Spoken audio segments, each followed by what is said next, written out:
You don't want to be hungry throughout the rest of the day. You want to feel good. You want to have energy. You want to feel less bloated. So choosing the right breakfast is really important, all while keeping in mind what can help you out long term, right? We don't want to make bad decisions. So the best breakfast that you can probably eat, in my opinion, based upon the research, is going to be eggs. Now, eggs are also perfect to have for breakfast versus any other meal based upon our circadian biology. Now, when you first look at eggs, it looks scary because they're very high fat. And we've sort of been conditioned to think that, well, those fats are going to be bad, those fats are going to increase our cholesterol, this is all going to be a problem. I want to put one of those whole myths to bed first and foremost. Most of the research is now suggesting that dietary cholesterol, like cholesterol that comes in from food, does not really impact our actual serum blood levels of cholesterol. In fact, when we consume more dietary cholesterol, like from eggs, for example, our biosynthesis of cholesterol in the body decreases. It doesn't mean our cholesterol goes down. It means our body is trying to find homeostasis. So hyperlipidemia, there's a lot of other issues that come from that, and then hyperlipidemia is caused by a lot of different things. I don't want to make this a cholesterol video, but the most important thing is lose weight, get active, and then some things are out of your control, like your genealogy that plays an impact, right? Your genetics play a role there. So why are eggs so perfect specifically in the morning than any other time? I'm going to actually add something else into the mix. A lot of people like steak and eggs. I think steak and eggs is a terrific combination in the morning, so long as you're not combining it with a bunch of refined starches. Let me explain something. People can poke holes in saturated fat all day long. And there's a lot of observational data, epidemiological research to actually confirm that. I'm not going to deny that the research out there looks kind of daunting on saturated fat. But the other question we have to ask ourselves, most of these people that are consuming these fats are probably consuming them alongside a lot of high carbohydrate foods as well. Now, within that same discussion, I do not think that the high carbohydrate foods are always a problem. But when combined, I would reckon there is a bit of a problem. And when you look at people that eat steak and eggs, they're usually having steak and eggs and hash browns and potatoes and maybe some pancakes. And which one's really doing the damage there? We have to ask the question. So if you're going to have steak and eggs, and I'm going to talk about some benefits there, it's important that you have steak and eggs. And you don't really add the fluff. You don't add the starches to it, because that's the big question mark. Is there concrete data there? No, but it's a pretty scary thought.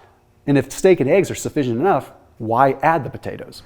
So the Journal of Clinical Endocrinology had published an interesting paper demonstrating that it's better to have calorically dense foods in the morning. Now, a lot of times, if we're going to have a big old fat juicy steak, we're going to have it with dinner. Now, I have some problems with that, okay, and we'll talk about that specifically. But this study, in a positive way, demonstrated that the more calories you have in the morning compared to in the evening, you actually increase dietary-induced thermogenesis. So they had subjects eat a large breakfast and a small dinner, and a small breakfast and a large dinner, and then they crossed over. Okay, and this was in a laboratory setting, so a very specific and detailed study. And they found that when subjects had a larger breakfast compared to a larger dinner, it enhanced their dietary-induced thermogenesis, the thermic effect of digesting that food, 2.5-fold. 2.5 more essential burn from having more calories in the morning. Okay, so steak, eggs, they are calorically dense. And if you ate them all the time, it would add up in calories. But having them in the morning is going to be the safest time to have them in the first place for those that are opposing that argument. Now, we also have to look at energy, okay? People think, okay, well, this fat is not going to provide me with a lot of energy. Well, fat may not directly provide you with anaerobic energy right immediately in the gym, but it is going to provide you with longer term energy, and you're going to feel satiated, which is very, very, very important. The protein is also going to make you feel satiated. And then when you look at a little bit of red meat, and when I'm talking steak and eggs, I'm talking a couple ounces of red meat. I'm not talking a lot. Okay, the hemi-iron that is in red meat is actually quite good for energy. That hemi-iron, that bioavailable iron, is going to improve oxygen transport. Okay, it's going to improve how your cells actually receive oxygen to form ATP. So long term, it's a pretty decent move. My general suggestion, let the fat come from the eggs with breakfast, and opt for a leaner steak in that case. Why? Because the eggs have a bunch of monounsaturated fats that are very good for insulin sensitivity throughout the course of the day. I want you to dominate your breakfast with those fats, and then let the steak be a source of hemi-iron and protein and not so much the fat. So like maybe cut up a strip and cut off the fat, or maybe take a filet and take a couple ounces of that and throw it in with your steak. So that way you're getting something lean. It makes a very big difference there. I do reckon that the type of meat that you use, the quality of meat really matters, as does the quality of egg. Pasture raised, going for the free range organics, definitely going to be the best option, and going for grass-fed, grass-finished beef is generally going to be the best option. Especially when it's starting to come down in price, we're starting to see that grass-fed price be a little bit better as well. Now, I put a link down below for ButcherBox. If you want really good quality, just honestly the best tasting grass-fed, grass-finished beef, I put that link down below. ButcherBox delivers it to your doorstep. I've been using them for 5-6 years. They've been on this channel for 5 or 6 years. It's nothing new. But if you're trying to add maybe some good quality meat into your breakfast, it's a really good option. So their fillets are probably some of the juiciest that I've ever had. Okay, they're like, usually if I get a fillet, the downside is it's tender, but you don't get the fattiness that really makes it taste good.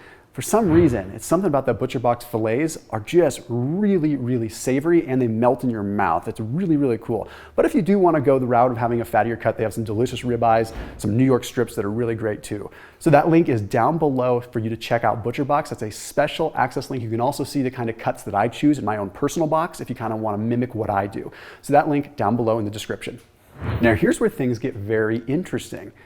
Okay, in our bodies, we have the ability to have insulin sensitive muscles, but we also can have insulin sensitive fat. If you've watched this channel, you know that insulin sensitive muscles are a good thing because that means they soak up glucose, they soak up fuel, and we burn it. We want insulin sensitivity in the muscles. What we do not want is insulin sensitive fat cells. Insulin sensitive fat cells means that the fat cells open up in response to insulin and in response to storage. That's not exactly what we want.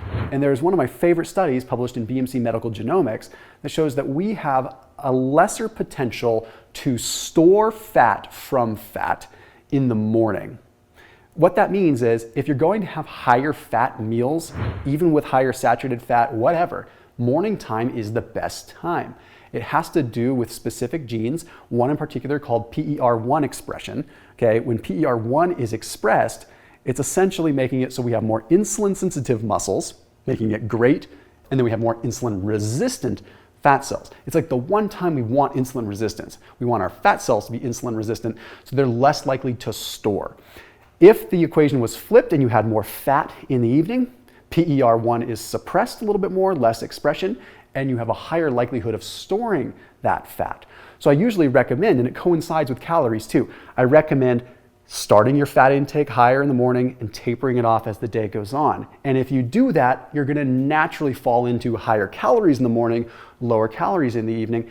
Everyone's happy because that's the two things that we really talk about the most. Reducing calories as the day goes on, and now I'm proposing reducing fat as the day goes on. Now let's talk the protein side for a second. The problem with just the eggs is you're only getting 6 grams of protein. It's a very perfect protein, but even if you have 3, 4, 5 eggs, think about it. You know, if you have 4 eggs, you're getting a little over 20 grams of protein.